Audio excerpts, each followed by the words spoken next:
today we're going to be looking at pre-calculus. This is the appendix 2 in the back, all on exponents and radicals. So I'm going to just jump in, get going. We got a lot of problems to do. Number one, when I have this kind of set up where I've got an exponent on the outside of the parentheses, what I really want to do is I'm going to take that number and multiply all the exponents inside the parentheses by that, which in this case is a 2. Now, one of the things that's easy to forget is that 3 in the front, that leading coefficient, has an exponent on it. It's an implied 1. So if you remember that, that makes for less mistakes. So I'm going to take this 2 and multiply all 4 of those things by 2. So what I get is I get 3 to the second, a to the negative 6, b to the negative 8, z, that's my z's. I do put a line through them so I don't confuse them with my 2's, to the 6. All right. Now the next thing I'm going to do is I'm going to make this into a fraction because I have negative exponents, and negative exponents are really part of a fraction. So this whole thing is over 1 as it is. So positive exponents stay where they are in the fraction. Negative exponents move to the other part of the fraction. So if they're in the top of the fraction, they're negative. You want to move them to the bottom of the fraction and make them positive. If they're in the bottom of the fraction, they're negative. You move them to the top of the fraction and make them positive. All right. So I'm leaving that 3 to the second power. In fact, I'm going to make that a 9. We know 3 squared is 9. But that a to the negative 6, that's a negative exponent, needs to move, and then I can make the exponent positive. Same with that b. Negative 8 becomes positive 8, and z to the 6 stays where it is because it's positive. All right, so that's the answer, and there's nothing else I can do to combine like terms here, so I'm moving on to the next one. This one has the same idea. I'm going to multiply all the numbers by negative 3, remembering that 4 has an exponent of 1, so I got 4 to the negative third. X to the 4 times negative 3 is negative 12, and I get positive 21 when I do that one out. And next I'm going to make that fraction, and I'm going to move that 4 to the third in the denominator, x to the 12th in the denominator. Y to the 21st stays in the top of the fraction because it's positive, and that's it. If you wanted to change that 4 to the third power to 64, you could. I'm just going to leave it like that. I'm really fine with that too. All right, this one, some variables. Makes it a little bit more interesting. One thing is there's a nice way to look at these where, if I have x to the third power and x to the fourth power, that's really x times x, right? And x to the fourth, I got 4 of them. This is one way to think of it. And then there's this beautiful thing in mathematics where, if I have them in the top of the fraction, the bottom, they cancel out, which means I'm really left with 1 x down here. Now you also could have gotten this by going, subtracting the exponents. 4 minus 3 is 1. Make sure the x to the 1 is in the bottom of the fraction. Now I can do that same thing up here where I subtract the exponents. So if I go 4n minus 3n, that's fine and legal, because it's division. So you subtract the exponents when you divide, you add them when you multiply. All right, so 4n minus 3n is 1n. So I get x to the n over x. Now, once again, I can simplify this a little more. That's got an exponent of 1, which means I can subtract them exponents again, and I get x to the n minus 1. And that's the best answer, okay? All right, next, 4. All right. This one's got directions too, and I forgot to write it down. No calculator. There's a no calculator section. And you guys should get used to this. In pre-calculus, is pretty standard procedure to have a test where you got part of it where you're allowed to use a calculator and part of the test where you're not. So this is one of those sections where it's not. Now, there's 2 things to this. This is connected by multiplication. There's a law of radicals in mathematics. It says if you have 2 things connected by multiplication underneath the radical, you can give them both their own radical. So I can go square root of 16 and square root of 10 to the 10th. Okay. Square root of 16, this is why I did this, because that's 4. All right. You could have, 4 times 4 is 16. It's a perfect square. Hopefully you've gotten the idea of that by now. Now the other part of this is the 10 to the 10th. And with no calculator, I'm looking at that index, which is that number right there, that implied 2 in this case. Remember, square root is second root. What you're doing is you're really dividing the exponent by 2. Okay, so it's 10 divided by 2, which is 5. Okay.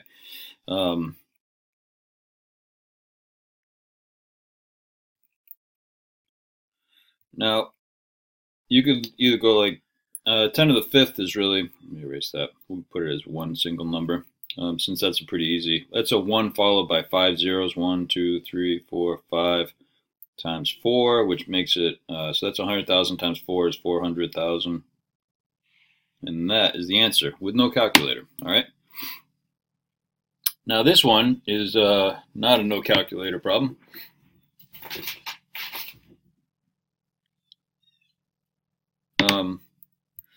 With scientific notation, when I'm multiplying the scientific notation together, you multiply the front numbers together, and then you multiply the back numbers together. 1.6 times 5 is, when I punch it in my calculator, I get 4. No, I didn't. You get 8. Thank you. 8.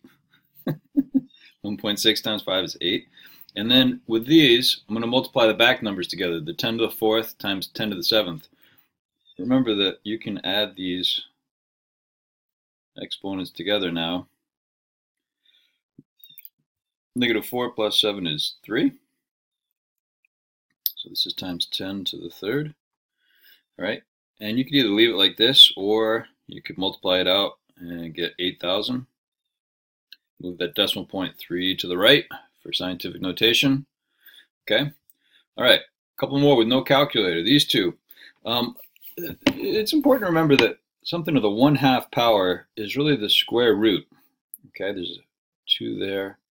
You know, you could put the 1 there if you want for the numerator. So this is the exponent. And that is the index, which is part of the radical. All right. So the square root of 49 is what number times itself is 49, which is 7. And that's the answer. This one's a little trickier. This is the same as the third root of 64, or third root of 64 the first. You don't always, 64 the first is the same as 64. So you're thinking about what number times itself 3 times is 64. And, it's certainly not, I don't expect you to know a lot of perfect cubes, but it would be good to learn of the basic ones. 4 times 4 times 4 is 64, which means, these two, the radical and the index, they kind of cancel each other out, and it's 4.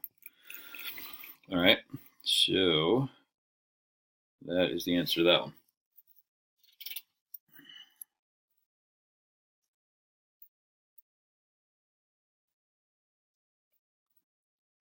All right, next one, number 8. This one's harder. All right, so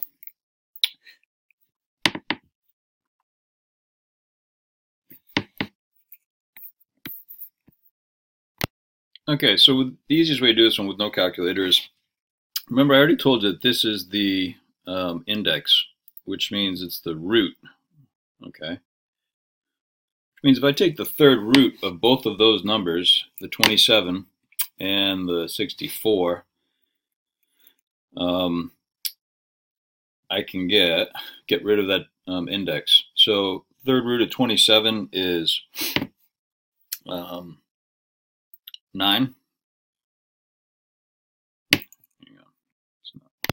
3 rather, not 9. Third root of 27 is 3. And the third root of 64 is 4.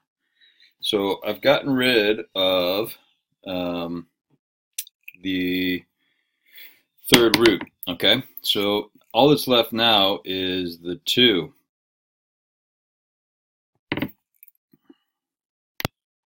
Okay, so I got negative 3/4 to the negative second power. That negative 2 is left there. So now I'm going to take both the numerator and the denominator to the negative second power. So I got negative 3 to the negative second, 4 to the negative second. And remember, negative exponents, to make them positive, you move them to the other part of the fraction. So I'm going 4 to the second. I can drop the parentheses there. The numerator, that's going to be a positive number, because negative 3 times negative 3 is positive 9, and 4 squared is 16. And there's the answer. Okay? That's a good one. Why don't you try this one? You try means you do it on your own. You bring it into class. I'll take a look at it. We can talk about what the answer is. Okay? So that's number 9 for you. And 10, this one's evaluate with a calculator. All right, so with this, what I'm doing is I'm taking this is just a basic calculator, scientific one. I'm punching in the square root of 2, which is 1.414, okay? 5 times 1.414 approximately. Multiply that times 5, and I get 7.07, and then I'm taking that to the negative 1.5 power, okay? And my answer is 0.053. And that's what I'm going with. I'm rounding off to the nearest thousandth, which is nice and plenty exact for me. All right, this one here, another calculator one. With this one, notice how there's no parentheses around that 11, which would be important if that exponent was even. These are both odd, which means you're going to get a negative answer, because remember, you can have a negative number if you're taking an odd root, okay? Since that 3 is odd, it's all good. But anyway, if I take negative 11, and you can take that to the 5th power first, if you want, which means I'm taking the 3rd root of negative 161,051, and then do that in your calculator. And I'm getting negative 54.407. Okay, and there it is with a calculator. All right, next we're getting into some more radicals here. Simplify this. All right, so this is where you're breaking it up the numbers. This has an index of 2 implied there, which means I can divide both of these exponents here by 2. All right, and to get them outside the radical. So the x squared becomes a regular x, because 2 divided by 2 is 1. You can put the 1 there if you want. It's not wrong, but it's kind of not necessary. And if I go 4 divided by 2 with these two numbers, I get y squared. So that's what I get once I've done the variables. Now, the 50 is probably the harder part of the problem in some ways. But it can break it up. Remember, I can break up 50 into 25 times the square root of 2, all right? And square root of 25 is 5, okay? And then I'm going to leave the square root of 2 there. That's good old regular 5 here, all right? So I got 5 root 2. I just leave it like that, all right? The order really matters less. Definitely want to put the 5 first. Some people put the square root of 2 before the x, the variables, others after. I don't really care that much. I usually put my radicals at the end. All right, so that was number 12. Number 13 is this one. So once again, it's got an index of implied 2, which means the variable is actually the easiest part, because I can go 32 divided by 2 and get 16. So I needed, I got x to the 16th once I get those out from underneath the radical. Now 75, you're thinking what perfect squares go into 75? Well, 25 again is the winning one. 25 times 3. Okay, so I can break that up like that. And then square root of 25 is 5. So I got this 5 and a leftover square root of 3. And there's the answer. Okay. All right, so here's probably the hardest one out of this bunch.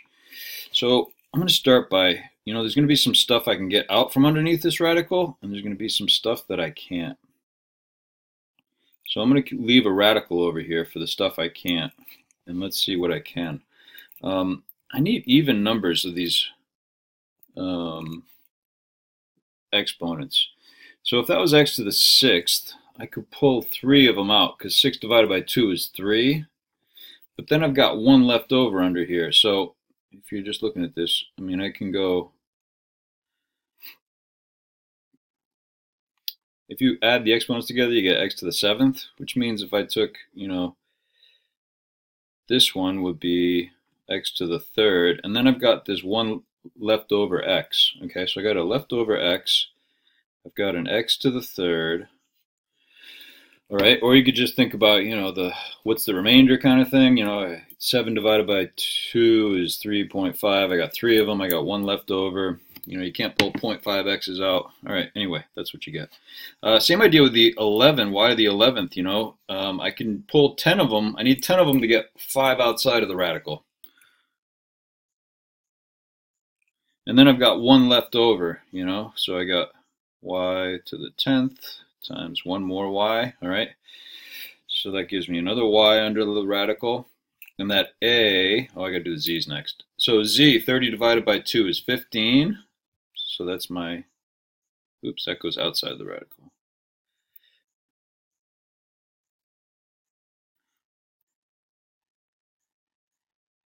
And there's no remainder there because it's an even number, okay, which is nice. Now that a stays underneath the radical because it's not going anywhere. And the last thing I need to do is deal with the 45. And the square root of 45, what's a perfect square that goes into 45? Well, it's divisible by 15 and 3, 9 and 5. 9 and 5 is good because the square root of 9 is 3. So I got 3 root 5. So that 5 can go underneath the radical. I'm going to put it in the front. And I got that 3 over here. So this is the answer. 3 x to the 3rd, y to the 5th, z to the 15th, and 5x, y, a, all underneath the radical. All right? So that was probably about as hard as those get. Okay, simplify. Now this one's different because it's adding and subtracting in between them.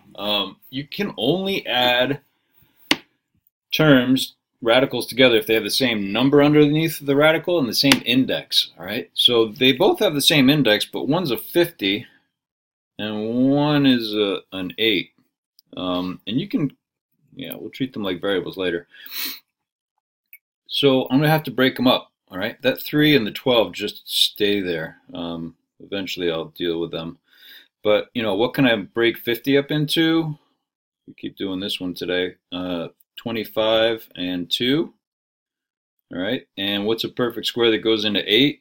That would be 4 and 2. All right, so the square root of 25 is 5. And 5 times 3 is 15.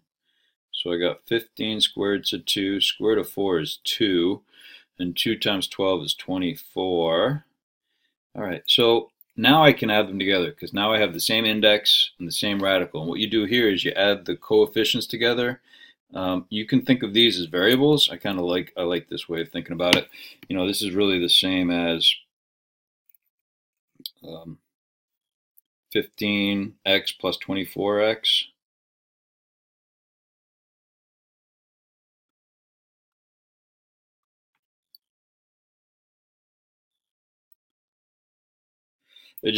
When you add them together, you get 39x, okay, which means this one's 39 square roots of 2, okay.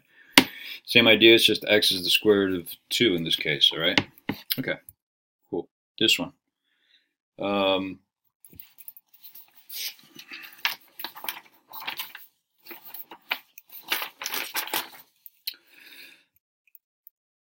What can I break that up into? Let's see, 9 and 3, square root of 9, and 3x. this one, 147, I know that looks like a big scary number, but that's really just 49 times 3. Yeah, nice time for an update.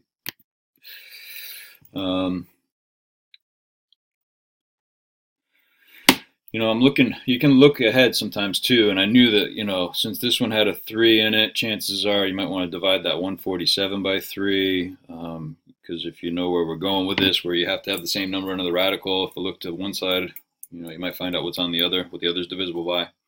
Anyway, all right, so 9, square root of 9 is 3. So I got 3 times square root of 3x. Square root of 49 is 7. Multiply the 7 times the 10 and get 70. Square root of 3x. You don't have to have the time sign there, but you can if you want. And next, I can just subtract these together. So 3 minus 70 is negative 67. And then I just keep the what's under the radical the same. Square root of 3x. And that is the answer. All right. Next, once you try this one, square root of 3, or third root of 3, third root of 16 rather, momentary lapse, plus 4 times the third root of 54. All right, you can try that one. And good news, I only got 2 more problems. It has to do with rationalizing, which means rationalizing means you got no radicals in the basement, all right? No square roots in the bottom of the fraction, which means you have to get rid of them. So, oh, the cat's coming in to check stuff out. All right, so can we not do that? So I'm going to multiply top and bottom. Sorry for the momentary distractions. He's good at that. Square root of 3 times the square root of 3. If I multiply top and bottom by the square root of 3, we will get rid of the denominator. Remember, the square root of 3 times square root of 3 is 3. Square root of 4 times square root of 4 is 4. Square root of 5 times square root of 5 is 5. Okay, so that's 3. And the top is 6 squared is 3. Now, you can also break this up a little bit. I'm going to simplify this. 6 is 3 times 2, which means I can cancel those out. And my final answer is 2 square roots of 2. Okay? Well, you could have just gone 6 divided by 3 is 2. I don't usually show that step, but I figure I'd show you why in this case. All right.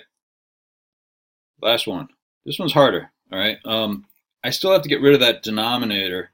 However, I can't just multiply by the square root of 5 because then I'll get 7 square roots of 5 in the denominator. So what I am going to do is multiply by a difference of 2 squares, which means the denominator is going to be the same thing, but the opposite sign. So if it's minus over here on the left side, it's going to be plus over here. Okay, so multiply top and bottom by that. Okay, and that's how I'm going to start. Okay, now you could do FOIL or box technique for the denominator. If you happen to remember that a difference of 2 squares, you know, these you saw them probably more like this. X plus 3 and x minus 3 is equal to x squared minus 9, right? It's always some subtraction, which means you square the front number, square the back number, throw a subtraction sign in there, and you're done.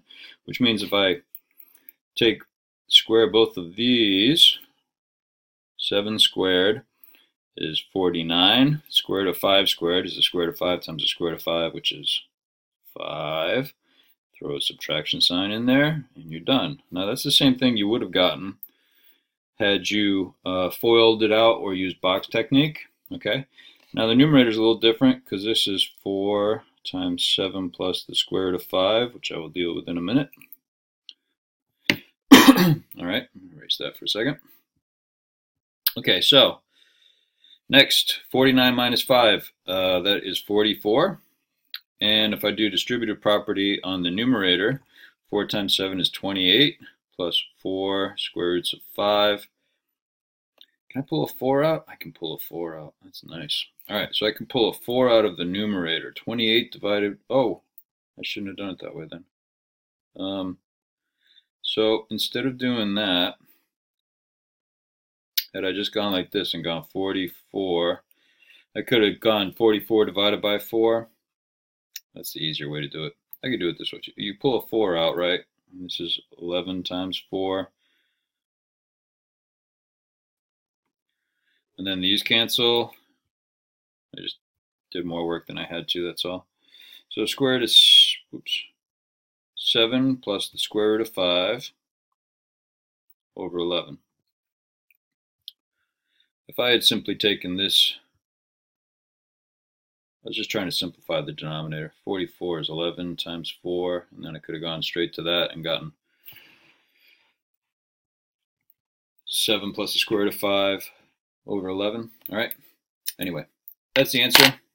Look forward to seeing you in class soon, and have a great night.